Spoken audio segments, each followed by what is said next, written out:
This is Mary Dudley. This is video number 5 for AEP 800 Module 15. And right now we're at uniteforliteracy.com. Now, Unite for Literacy is a website that can be viewed on a laptop or a tablet, and it's free for teachers and families.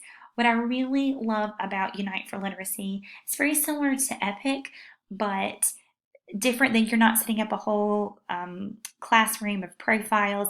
It's simply books that are available for children to listen to or for parents to read to.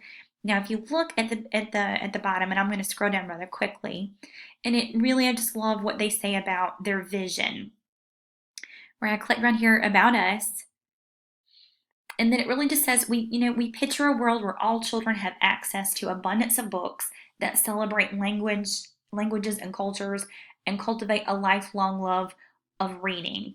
And I love that about this, that this is, again, a totally free website for parents and for educators to go and to let their children read these great books. To either the children can read them or someone can read to them. It gives advice talking about for parents about reading together every day.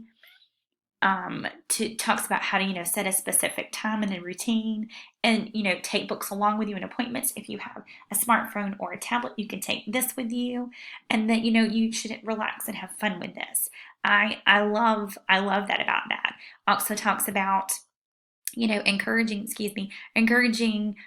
engaging books to encourage readers, that there are different images for every child, that the child can see themselves through the images in these books, and that the audio gives voice to home languages. And I'll show you a little bit. There are other options instead of English to be chosen for those to be read.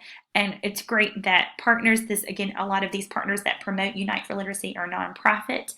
They're very charitable or cultural institutions, and their mission is to really engage families in their community. And then the team that they're sponsored are, again, different groups, again, different people publishing. All types of different people are on that team to support this wonderful, wonderful website. So I'm going to go back and show you just a little bit about Unite for Literacy. And if you look at the top, the only thing when I came in, you do not have to have a subscription. You do not have to put in anything. When I first came to Unite for Literacy, the only thing they ask you is, where are you located?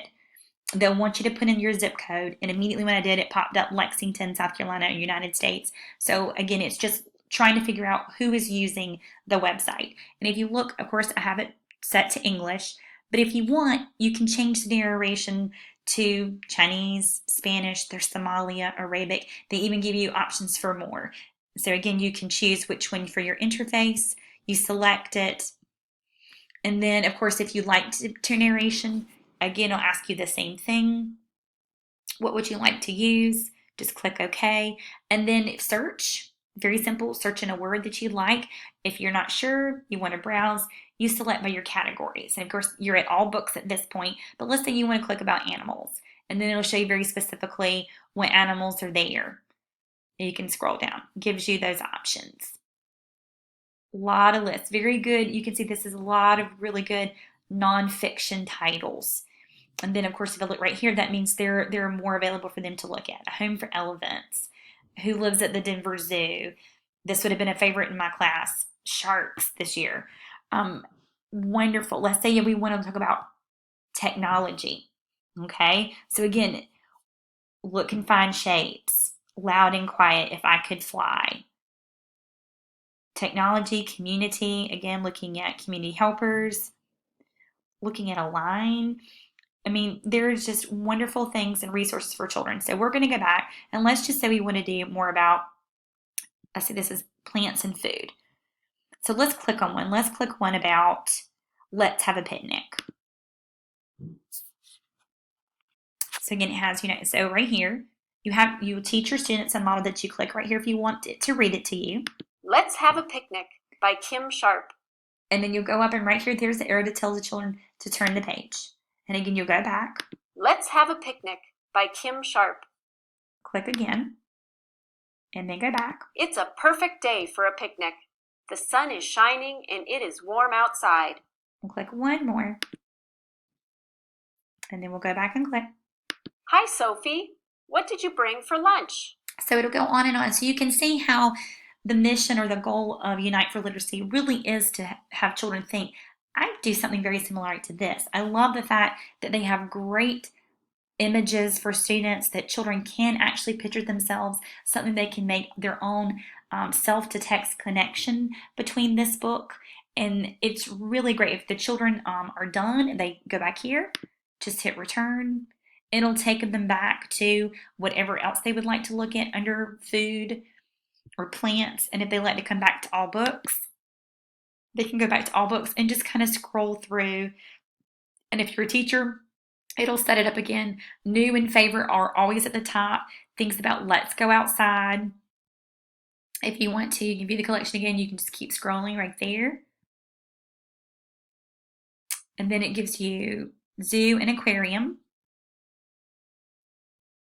Create and play, earth and sky. So again, a wide variety of topics for young readers and learners to experience and explore with a digital tool. So this, again, I love the fact that it is free, that parents can use this, that teachers can use this. There is no passcode that children have to go in. They simply have to know uniteforliteracy.com and put in a zip code. That's it. And once you have your zip code in, it'll pop up again, and you just click, yes, that's me. That's it. There's no name, there's no address, there's nothing you have to put in, any personal information.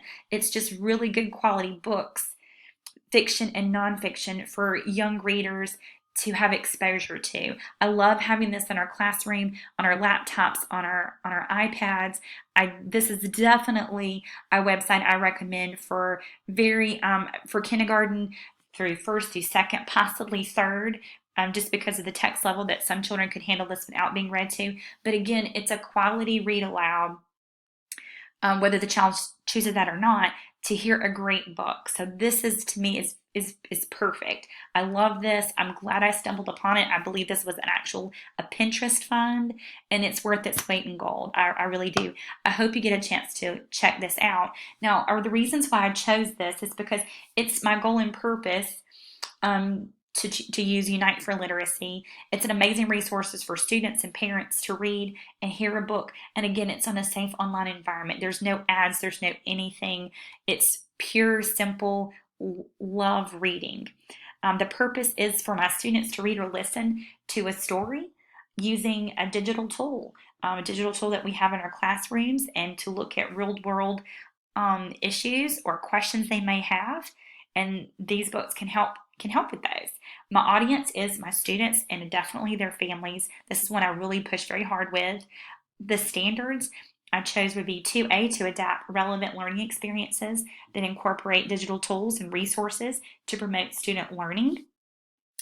And then my next one was, 4B, promote and model digital citizenship and responsibility to address the diverse needs of all learners by using learner-centered strategies and providing access to appropriate digital tools and resources available in the classroom. So again, I hope you get to check out uniteforliteracy.com. It is fabulous. So thanks for stopping by and taking a look.